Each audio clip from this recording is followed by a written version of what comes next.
बायोफॅक्टर.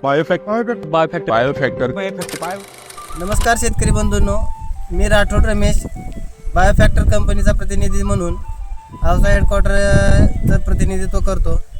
तर मी आज करसगाव गावामध्ये त्या गोबीच्या प्लॉटवर आलेलो आहे. तरी आपल्या शेतकऱ्यांनी आपलं बायोफॅक्टरचं बेलम S3 हे प्रोडक्ट वापरलेलं आहे.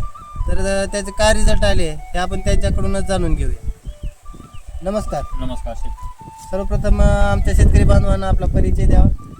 माझे नाव दळे महादेव विलास, राहणार करसगाव, तालुका औसा, जिल्हा लातूर. Mobile number 9730842401.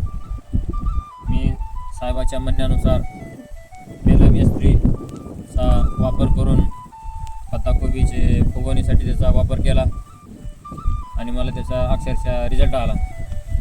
पत्ताकोबीचे असं गड्डा तयार होत नव्हता सुरुवातीच्या काळामध्ये. असं औषध आणायला गेल्यानंतर साहेबाची भेट झाली. नंतर म्हणले त्याने असं आमचं प्रोडक्ट आहे बायोफॅक्टरचं बेलम S3 सोडून बघा. बघितल्यानंतर त्याचा खरोखरच रिझल्ट आला. ह्याचा गड्डाही तयार झालेला आहे. गड्ड्याची साईज होती त्याला 40-45 दिवस झाले. आता सुरुवात झालेली आहे. अजून कालावधी आहे थोडा.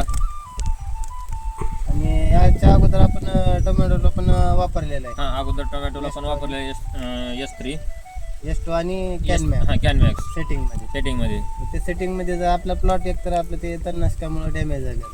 तणनाशकामुळे सगळ्यात महत्त्वाचं म्हणजे अगोदर तणनाशक मारल्यामुळे प्लॉट गेलेला होता आपला, पूर्ण 0 प्लॉट झालेला होता. ही सोडल्यानंतर आपला टोमॅटो म्हणजे पूर्व अवस्थेत आला, पहिले जसा होता तसा.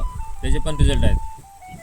तो पण एकंदरीत आपलं प्रोडक्ट बायोफॅक्टरचे जे प्रोडक्ट आहेत ते वापरल्याच्या नंतर तुम्हाला रिझल्ट पण चांगला भेटला आणि समाधान झालं. रिझल्ट पण आला आणि समाधान झालं. आपल्या दुसऱ्या इतर शेतकऱ्यांना सांगू इच्छितो.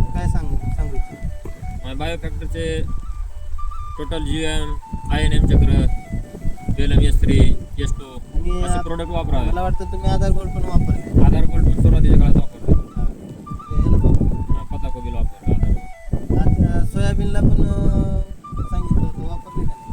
सोयाबीनला वापरलं की त्याचे ते काय म्हणतो ते वापरल्यामुळं, आधार गोल्ड वापरल्यामुळं वर्षाचा 1 दिवस कमीत कमी 1-2 दिवस अगोदर आहे. आणि जर्मिनेशन पण 100% वापरल्यामुळं दिसून आली.